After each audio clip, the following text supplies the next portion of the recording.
Welcome back. This is Global Perspectives, a country on its knees, not from war, not from economic collapse, but from the earth itself. Imagine being in the middle of surgery, scalpel in hand, when the ground begins to shake violently beneath your feet. Would you run? Would you finish the operation? Now imagine that outside in a hospital parking lot, your patients, bleeding, bandaged, and burning under 100-degree heat, are waiting for help that may never come. This is not fiction, this is Myanmar. In Mandalay General Hospital, overwhelmed by the aftermath of a 7.7 magnitude earthquake, patients are lying on cardboard or directly on concrete. IV lines dangle from steel poles and the smell of blood clings to the air. There are no beds left, no cotton swabs, no more space to stand. Yet the injured keep coming. From our perspective, the tragedy unfolding in Myanmar is layered in cruelty. This is not just a natural disaster. It is a humanitarian failure compounded by years of instability. The healthcare system was already broken long before the quake.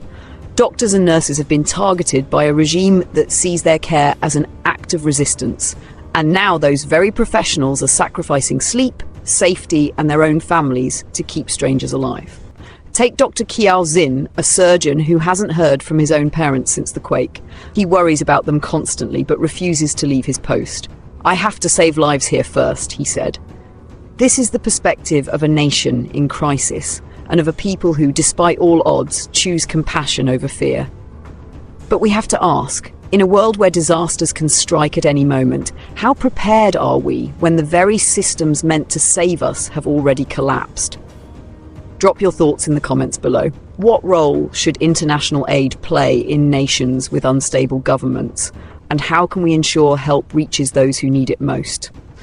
At Global Perspectives, we believe it's not enough to simply witness tragedy. We must also examine its roots. The Sagaing region, where the quake hit hardest, has long been a hotspot of resistance against Myanmar's military regime.